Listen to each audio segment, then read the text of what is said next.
Good Friday, everyone, and welcome to this edition of Conversation Daily News. I'm your host, Cyrus Webb. Glad you all could join us once again. Well, we made it to the end of another week. We, of course, have news headlines coming up on this Friday with a message from my book, Word That I Choose to Live By. And in today's Entertainment Spotlight, you've been part of my conversation with author and advocate Beverly Gooden discussing her new book, Surviving. Enjoy today's broadcast. For Conversation Daily News, I'm Cyrus Webb with your Friday headlines. In national news, Alex Jones ordered to pay Sandy Hook parents more than $4 million. A Texas jury on Thursday ordered conspiracy theorist Alex Jones to pay more than $4 million in compensatory damages to the parent of a 6-year-old boy who was killed in a Sandy Hook elementary school massacre, marking the first time the InfoWars host has been held financially liable for repeatedly claiming the deadliest school shooting in U.S. history was a hoax. The Austin jury must still decide how much the InfoWars host must pay in punitive damages to Neil Heslin and Scarlett Lewis, whose son Jesse Lewis was among the 20 children and 6 educators who were killed in the 2012 attack in Newtown, Connecticut. The parents had sought at least $150 million in compensation for defamation and intentional infliction of emotional distress. Jones' attorney asked the jury to limit damages to $8, $1 for each of the compensation charges they were considering, and Jones himself said any reward above $2 million would sink us.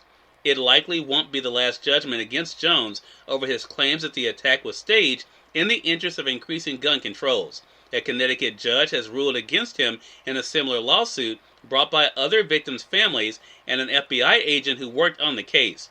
The Texas award could set a marker for other cases against Jones and underlines the financial threat he's facing. It also raises new questions about the ability of InfoWars, which has been banned from YouTube, Spotify, and Twitter for hate speech, to continue operating, although the company's finances remain unclear. In more national news, feds charge 4 police officers in fatal Breonna Taylor raid.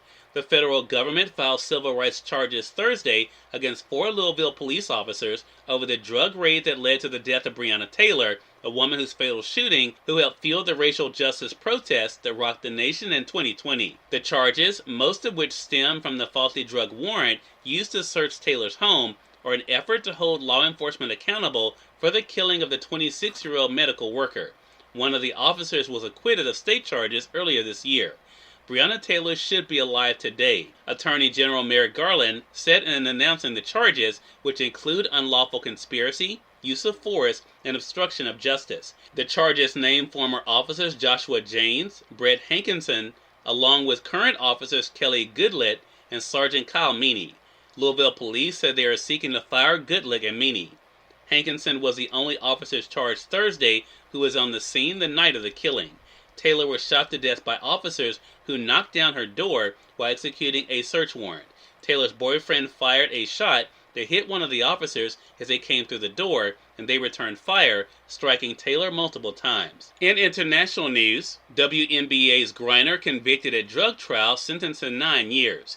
U.S. basketball star Brittany Griner was convicted Thursday in Russia of drug possession and smuggling and was sentenced to 9 years behind bars in a politically charged case that could lead to a high-stakes prisoner exchange between Washington and Moscow. The 31-year-old Griner, a 2-time U.S. Olympic champion and an 8-time All-Star with the WNBA's Phoenix Mercury, listened with a blank expression as an interpreter translated the verdict from the judge, but a lawyer said later she was very upset. Griner also was fined 1 million rubles, the equivalent of $16,700. U.S. President Joe Biden denounced as unacceptable the verdict and sentence, which came amid soaring tensions between the U.S. and Russia over Ukraine. In entertainment news, Chrissy Teigen reveals baby bump after 2020 pregnancy loss. Chrissy Teigen and her husband John Legend are expecting another child nearly 2 years after the couple suffered a pregnancy loss. Teigen made the announcement Wednesday on Instagram, where she posted 2 photos of her baby bump. She wrote that joy has filled our home and hearts again, in a post that comes after she had a miscarriage in 2020.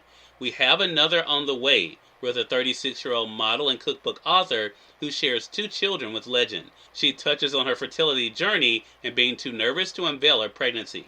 Every appointment I've said to myself, okay, if it's healthy today, I'll announce. But then I breathe a sigh of relief to hear a heartbeat and decide I'm just too nervous still, she wrote. I don't think I'll ever walk out of an appointment with more excitement than nerves, but so far, everything is perfect and beautiful, and I'm feeling hopeful and amazing. And finally, in business news, U.S. stocks in mix amid earnings and economic updates. Stocks gave back some of their recent gains Thursday as a choppy day of trading on Wall Street ended with a mixed finish for the major indexes. The S&P 500 closed 0.1% lower after wavering between small gains and losses. The Dow Jones Industrial Average fell 0.3%, while the Nasdaq rose 0.4%. Cyrus Webb, Conversations Daily News. It's on time for a message from my book, Words I Choose to Live By. Enjoy. Good Friday, everyone, and welcome to this edition of Words I Choose to Live By. Though the world might seem to be swirling in negativity and darkness, you can choose to be a positive light that breaks through and guides others to what is possible in life. Instead of giving in to what seems the easy way, resolve that you are going to do your part to make a difference. Change is possible. Let it begin with you. Have a great Friday and enjoy your weekend. We are part of my conversation coming up with Beverly Gooden in today's Entertainment Spotlight. Stay with us. You're listening to Conversations Daily News. For Conversations Daily News, I'm Cyrus Webb with Entertainment Spotlight. Author and advocate Beverly Gooden, the author of the book Surviving, Why We Stay and How We Leave Abusive Relationships, stopped by Conversations Live, the radio show, to share a bit of her story and an important message. Here's a bit of our conversation. I want to begin with the title of the book, Beverly, because it's not saying survivor. What struck me was the surviving, and the title, I think, rings differently as you're getting into the book. When did you realize the process involved in surviving? Yeah, that's a really good question, and thank you for pointing that out. I was really intentional about saying surviving instead of survivor. You know, I realized pretty early on into my effort to get out of the marriage that it was going to be a constant process of reinvention, really.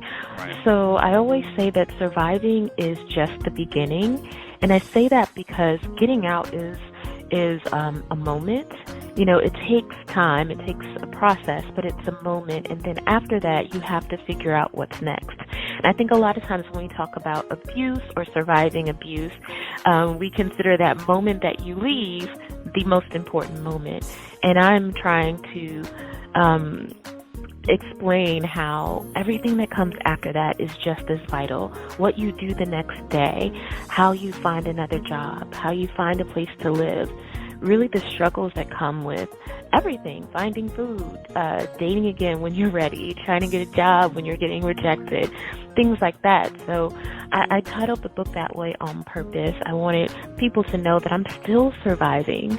You know, it's been 12 years since I left my marriage, and I'm still constantly figuring out ways to heal and to move forward. Cyrus Webb, Conversations Daily News. We thank you all for tuning into this edition of Conversation Daily News. We'll be back to you guys on Monday with more news, message from my book, Words I Choose to Live By, and of course your Entertainment Spotlight. Until then, I'm your host, Cyrus Webb, saying as always, enjoy your day, enjoy your life, enjoy your world. Thank you all for choosing Conversation Daily News today, and let's go make it a great one.